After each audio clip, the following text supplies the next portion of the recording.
April 12, 1988, a massive storm lashed through the city, causing widespread chaos and power outages. In a busy hospital caught in the tempest, two baby girls entered the world just minutes apart.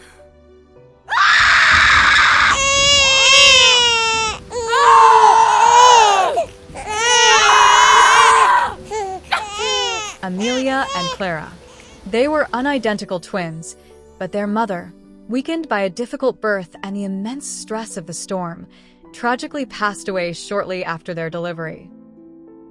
In the overwhelmed nursery, amidst the confusion of the blackout and the influx of storm victims, the two infants were accidentally separated. Clara was taken by a desperate couple fleeing the storm-ravaged city that very night, believing she was their biological child. Amelia remained, eventually adopted by a different, loving family a few weeks later.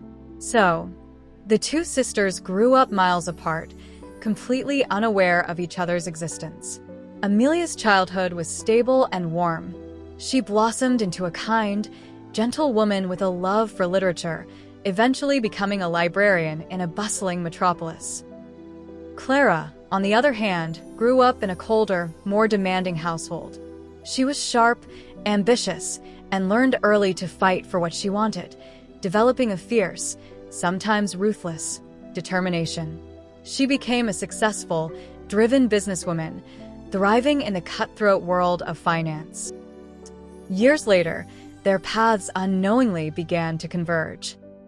Amelia met David, a charismatic architect with a quiet strength and a captivating smile. Their love story was a whirlwind of shared laughter, deep conversations, and mutual respect. They married in a sun-drenched ceremony, building a beautiful home and eventually welcoming two children, a bright, energetic boy named Leo and a sweet, curious girl named Mia. Their life was a picture of domestic bliss, grounded in love and stability. Unbeknownst to Amelia, David's professional life had brought him into contact with Clara. Clara, drawn to David's success and charm, pursued him relentlessly. David, struggling with the pressures of his demanding career and perhaps a momentary lapse in judgment, found himself entangled in a secret affair. Clara became his mistress, a passionate, clandestine presence in his life, fueled by an intense desire to possess him fully. Clara knew David was married. She knew about Amelia, even the children. She saw Amelia's life, the perfect family, the loving husband, and a venomous envy began to poison her soul. She felt Amelia had everything she secretly craved but had never truly found: genuine love, a stable family, and undeniable warmth. Clara became obsessed. She began to subtly undermine David's marriage, planting seeds of doubt, sending anonymous messages, creating situations designed to cause friction between David and Amelia. She wanted Amelia's life, and she would stop at nothing to get it. The web of destruction. Clara's actions grew increasingly desperate and dark.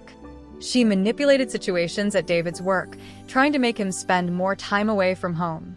She orchestrated chance encounters where Amelia would see David in compromising situations, though always with a plausible deniability. Amelia, initially trusting, began to feel a chill in her marriage, an unexplainable distance from David. Her once unshakable happiness began to crack under the strain of David's erratic behavior and Clara's insidious whispers.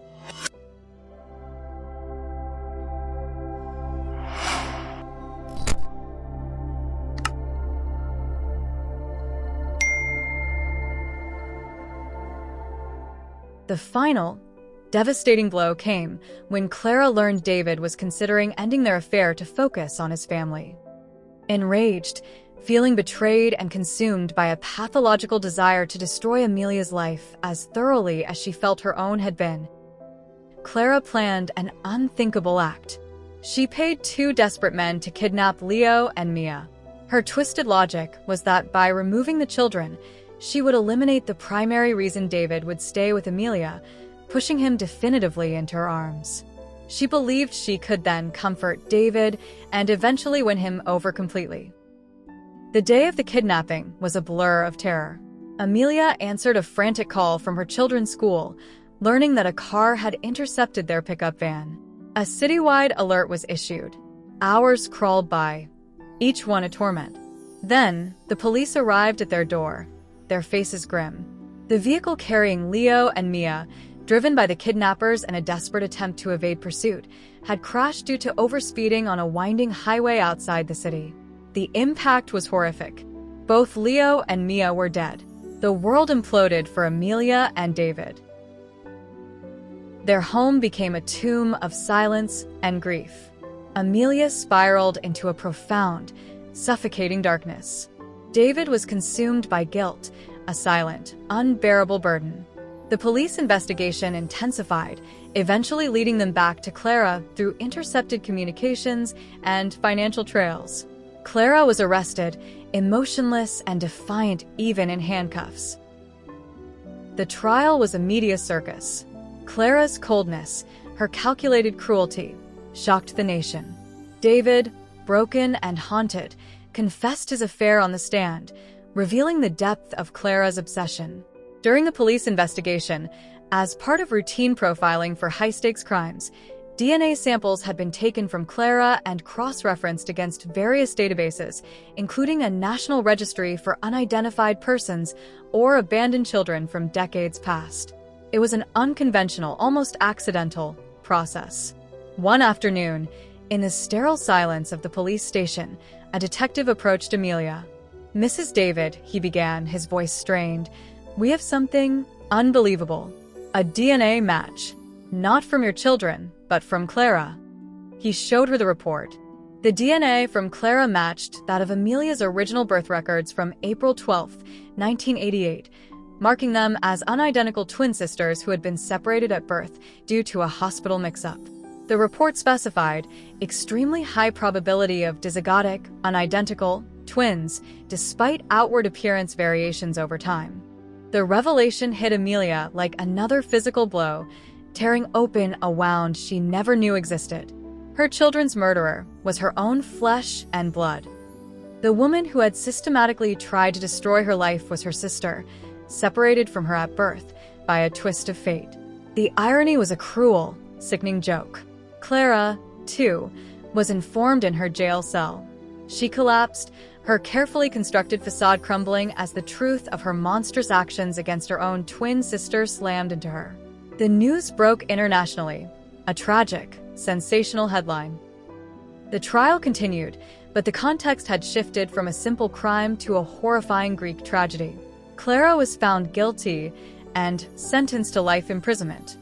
David, unable to forgive himself or the world that had allowed such a nightmare, disappeared from public life, a ghost haunting his own past. Amelia was left utterly alone. The grief for her children was an eternal companion, now compounded by the agonizing knowledge of her sister's monstrous betrayal. She found herself walking through the bustling city, seeing echoes of her lost children everywhere, and the chilling reflection of a sister she never knew in the very monster who destroyed her.